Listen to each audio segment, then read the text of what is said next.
થોડાક સમયથી આમ આદમી પાર્ટીના નેતાઓ પર જાણે કે પનોતી બેઠી હોય તેવી રીતે ઈડીની રેડો પડી રહી છે।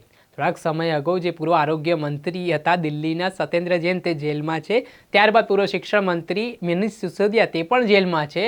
અત્યારે જે રાજ્યસભાના સાંસદ સંજય સિંહ તે પણ જેલમાં છે।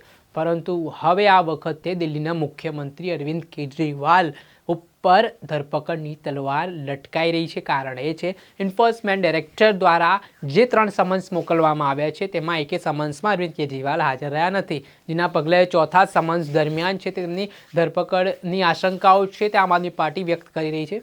જે અંગે આજે આમ આદમી પાર્ટીના પ્રદેશ પ્રમુખ ઈશુદાન ગઢવીએ કેજરીવાલ ઉપર જે ધરપકડની લટકતી તલવાર ચાલી રહી છે તેને લઈને પણ પોતાની જનસભામાં આ વાતનો ઉલ્લેખ કર્યો હતો અને ખોટી રીતે સરકાર તરફથી તેમને ફસાવવામાં આવી રહ્યો છે તે વાતને પણ તેમણે સ્પષ્ટતા કરી હતી।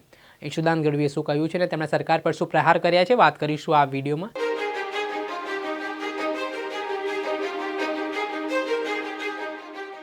વિસાવદર ખાતે આમ આદમી પાર્ટીના પ્રદેશ પ્રમુખ ઈશુદાન ગઢવી દ્વારા જંગી જનસભા સંબોધવામાં આવી હતી। આ વાત છે તે વિસાવદર પૂરતી સીમિત કે ગુજરાત પૂરતી સીમિત નહોતી રહી ગઈ। તેમણે પહેલાં જે આરોગ્ય મંત્રી છે દિલ્હીના પૂર્વ સત્યેન્દ્ર જૈન એન્ફોર્સમેન્ટ ડાયરેક્ટરની જે કાર્યવાહી થઈ છે તે વાતનો ઉલ્લેખ કર્યો। પૂર્વ શિક્ષણ મંત્રી મનીષ સિસોદિયાની કામગીરી હતી તેના કારણે સરકારના પેટમાં તેલ રેડાયું હોય તેવા પ્રકારના આરોપ છે તે ઈશુદાન ગઢવીએ લગાવ્યા, તેમના વિશે વાત કરી।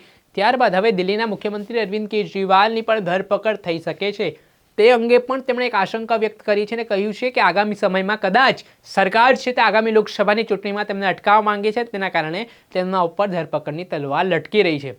આ બાબતને લઈને તેમણે એવું પણ કહ્યું છે કે અરવિંદ કેજરીવાલ છે તે પુષ્પાની સ્ટાઇલમાં કહી રહ્યા છે કે ઝૂકેગા નહીં। આ બાબતને લઈને ઈશુદાન ગઢવી છે તેઓ શું કહી રહ્યા છે તે જોઈ લો। જોઈન્ટ થવાનું શું કરું કે કેમ મને કે મારા બધા ધંધા અટકાવી દીધા છે। મેં કીધું આમ આદમી પાર્ટીમાં લડવું હોય ને તો સંઘર્ષ કરવું પડશે, આમાં રહેવું હોય ને તો તમારે મજબૂતાઈથી લડવું પડશે। ધંધો તો આજે છે ને કાલે નથી, પણ જે પ્રજા તમને પસંદ કરતી હતી છોડીને જશો ને તો બીજી વાર ઈ ક્યારેય તમે ઉભાઈ નહીં દે। આ વાત સાચી છે કે નહીં? તો મિત્રો બહુ ડરાવે ધમકાવે છે। माननीय अरविंद जी ने मैं कीधु एक चला गया सर, माफ करना, तो कि इसमें किसी की भी गलती नहीं है। मनीष सिसोदिया जी ने એવું કીધું કે તમારે જેલમાં જવું છે કે પછી દિલ્હીનો મુખ્યમંત્રી બનવું છે? બોલો। મનીષ સિસોદિયાજી એવું કીધું કે મુખ્યમંત્રી કે ઉપમુખ્યમંત્રી બનવા હું નહોતો આવ્યો, અને હું આજે પણ કહું છું કે હું કઈ બનવા નથી આવ્યો સાહેબ। ઘણા લોકો તો પદ ન આપો ને, ખાલી 15 દિવસ મોડું થઈ ગયું ને પદમાં તો એને એમ થતું પાર્ટીએ મારી નોંધ જ નથી લીધી, જાણે પોતે આખો ચૂંટાવીને આવતો એવો। તો ની ઉમ્મીદ ઉપર લડું છું। અરવિંદ કેજરીવાલજીને કઈ જરૂર નથી મિત્રો, ઈ પણ અત્યારે 15-20 દિવસમાં જેલમાં વયા જશે, એવું પણ બની શકે। તો એને કીધું છે કે ઝૂકેગા નહીં સાલા, એટલે તાકાતથી લડાવું છે।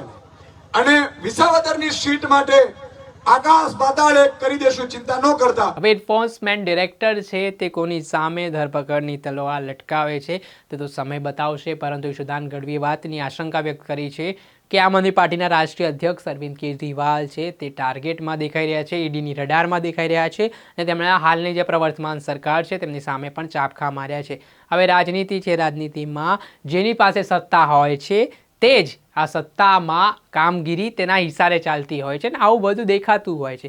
ભલે આમ આદમી પાર્ટી ગમે તેટલા દમ પછાડા કરી લે, પરંતુ જ્યાં સુધી સત્તા પક્ષ છે તે કંઈક આમાં નિર્ણય નહીં લે ત્યાં સુધી આમ આદમી પાર્ટીની મુશ્કેલીમાં વધારો જ રહેશે।